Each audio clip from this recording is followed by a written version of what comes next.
Friends, welcome to my YouTube channel. अब है study classes में। आज की इस वीडियो में हम जानेंगे संधि। संधि किसे कहते हैं, परिभाषा, अर्थ, उदाहरण, संधि के भेद एवं उनके प्रकार। तो वीडियो को बिल्कुल भी स्किप मत करना मेरे प्यारे बच्चों, और वीडियो को स्टार्ट करने से पहले लाइक सब्सक्राइब जरूर से कर लेना। अपने दोस्तों के साथ शेयर करना ना भूलना, ठीक है। तो देखते हैं संधि। संधि किसे कहते हैं, अर्थ। संधि लिखा हुआ है। संधि का अर्थ, संधि का अर्थ होता है, सामान्य अर्थ होता है। क्या होता है मेरे प्यारे बच्चों, दो वर्णों का मेल।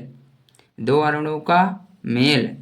परिभाषा क्या है कि दो वर्णों के आपस में मिल जाने से जो ध्वनि संबंधी परिवर्तन होता है उसे संधि कहते हैं। उसे हम क्या कहते हैं, संधि कहते हैं, ठीक है। अब उदाहरण क्या है, क्या लिखा हुआ, पुस्तक धन आलय। क्या लिखा है, पुस्तक धन आलय। क्या हुआ, पुस्तकालय। दूसरा है रमा धन ईसह रमेशः। तो परिभाषा क्या निकल कर आई बच्चों कि दो वर्णों के आपस में मिल जाने से जो ध्वनि संबंधी परिवर्तन होता है उसे संधि कहते हैं। यह वेरी मोस्ट इम्पोर्टेंट है कक्षा 9th के लिए और 10th के भी लिए। ये आपको आवश्यक आना चाहिए, विकल्प के रूप में पूछता है। जैसे दे देगा कि रमाधन ईसा, इसमें संधि विच्छेद क्या होगा। आखिर ये नहीं देगा तो कहेगा कि फिर संधि पूछेगा कि कौन सी संधि है, तो मैं अभी बताऊंगा अगले में। तो अब इतना समझ में आया होगा।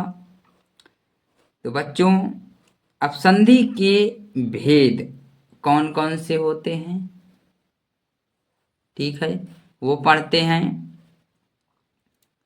तो संधि के भेद, तीन प्रकार होते हैं। संधि कितने भेद होते हैं, या भेद कहो या प्रकार, वह एक ही चीज है, ठीक है।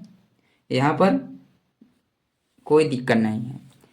तो ये 3 प्रकार की होती है। कौन कौन सी, स्वर संधि, व्यंजन संधि, विसर्ग संधि।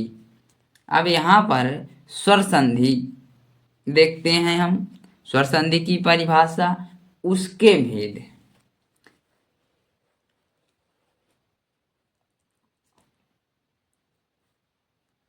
ठीक है, तो स्वर संधि क्या है, स्वर संधि दो स्वरों का परस्पर मेल व उनमें होने वाला, यहाँ ठीक है, वाला वाली दोनों ठीक है, परिवर्तन ही स्वर संधि कहलाता है। कि कहने का मतलब है कि दो स्वरों का परस्पर मेल, जैसे हिम धन आलय, हिमालय होता है, होने वाला परिवर्तन को क्या कहते हैं, ही हम स्वर संधि कहते हैं। जैसे हिमालय, हिम धन आलय। अब यहाँ पर आ प्लस बड़ा आ बराबर बड़ा आ ही होता है, ठीक है। और परमार्थ, तो परम धन आर्थ, आ धन आ बराबर आ, परम। यहाँ पर छोटा आ निकल रहा है, और अर्थ तो छोटा आ, इसमें अर्थ, परम अर्थ, तो इसीलिए आ मिलाकर बड़ा आ बना, ठीक है। तो यहाँ तक समझ में आ रहा होगा। देखिए स्वर संधि के भेद। स्वर संधि के भेद, स्वर संधि के निम्नलिखित रूप से, या कहें कि स्वर संधि के निम्नलिखित मुख्य 5 भेद होते हैं, ठीक है। यहाँ पर आपको लिखने से कोई दिक्कत नहीं है, आप भी नोट बना लीजिए बच्चों, और इस प्रकार से आप लिख लीजिए और उन्हें तैयार कर लीजिए। और इसका सूत्र भी पूछा जाता है, संस्कृत में, अगर आप संस्कृत भी लिए हैं हिंदी के साथ साथ, तो आप इसको और अच्छे से तैयार करना होगा। हिंदी है तो भी तैयार कर लेना। दीर्घ संधि, अब क्या कह रहा है, इसके मुख्य 5 भेद होते हैं। नंबर 1 है दीर्घ संधि, दूसरा गुण संधि, तीसरा यण संधि, चौथा वृद्धि संधि और 5वां है आयाद संधि। तो स्वर संधि के मुख्य 5 भेद होते हैं। कौन कौन से बच्चों? दीर्घ संधि, गुण संधि, यण संधि और वृद्धि संधि और आयाद संधि। इतना समझ में आया? इनको जरूर से जरूर तैयार करना, ये वेरी मोस्ट इम्पोर्टेंट हैं हिंदी में। अब दीर्घ संधि और गुण संधि की परिभाषा हम इस वीडियो में बताएंगे। तो दीर्घ संधि, इसका सूत्र होता है अकाः सवर्णे दीर्घः। इसका क्या सूत्र होता है? अकाः सवर्णे दीर्घः।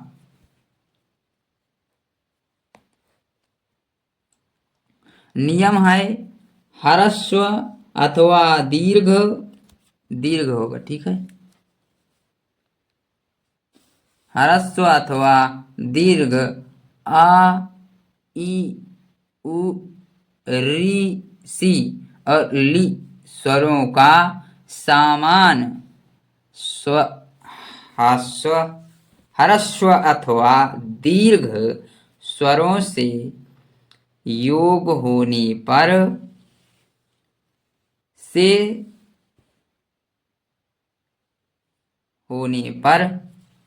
इनका दीर्घ रूप आ जाता है।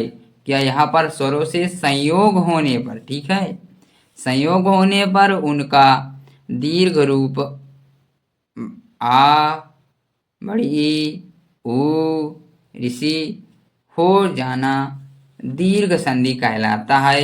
आखिरकार जो ह्रस्व या दीर्घ हैं वो पहले क्या होते हैं, छोटे होते हैं, और वो जब जैसे छोटा है, जब यहाँ बड़ा आ की मात्रा होगी तो वहाँ क्या होगा, दीर्घ संधि होगी, ठीक है।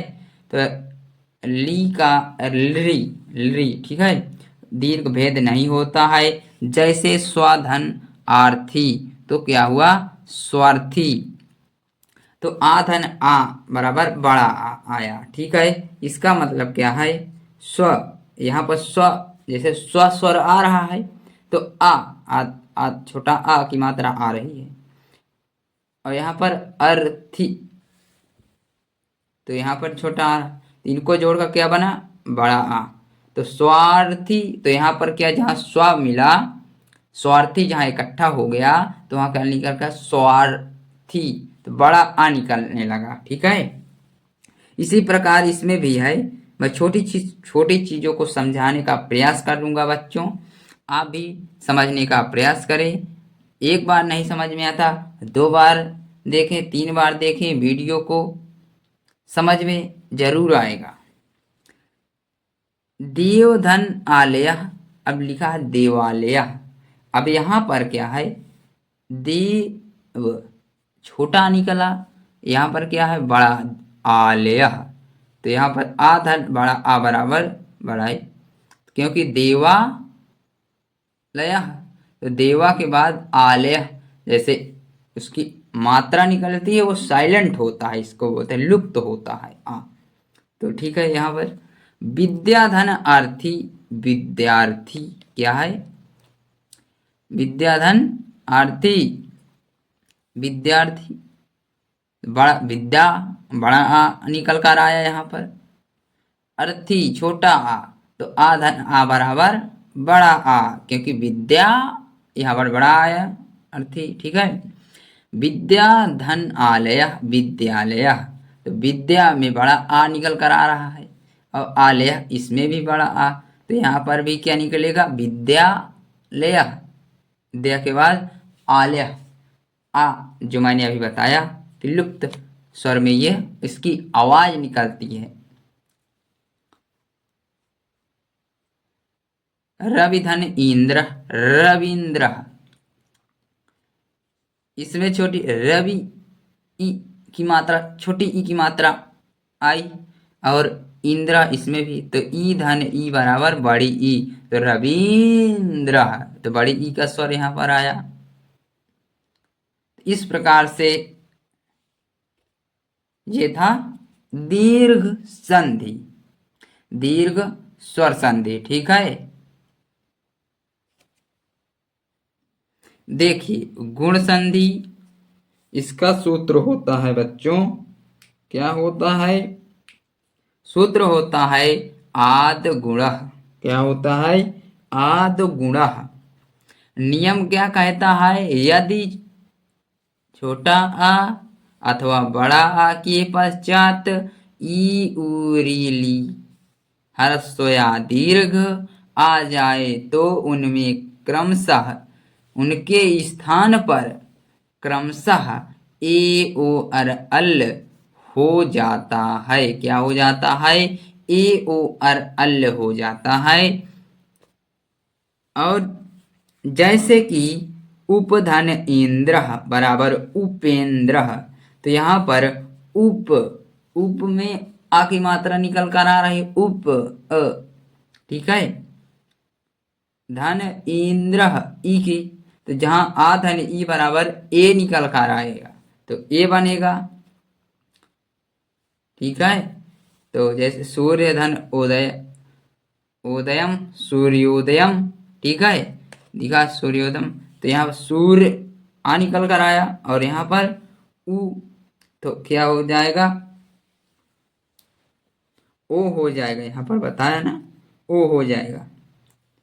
इसी प्रकार से एक और उदाहरण है, तव धन लिटकार, तो तव लटकार, तो यहाँ पर ठीक है, देख सकते हैं यहाँ पर क्या है? आ धन रि, तो अल हो जाएगा, अल यहाँ लिखा क्या है? अल। तो यहाँ तक समझ में आ गया होगा बच्चों। अगले वीडियो में मैं यण संधि और वृद्धि संधि को बताऊंगा। तब तक के लिए जय हिंद, जय भारत। और चैनल को सब्सक्राइब नहीं किया तो सब्सक्राइब कर ले और ज़्यादा से ज़्यादा अपने दोस्तों के साथ शेयर करें, क्योंकि मैं आपके लिए कितना मेहनत करता हूं बच्चों। पहले लिखता हूं, फिर आप लोगों तक इसको पहुंचाता हूं, क्योंकि आप भी पढ़ें और आगे बढ़ें। तो जय हिंद।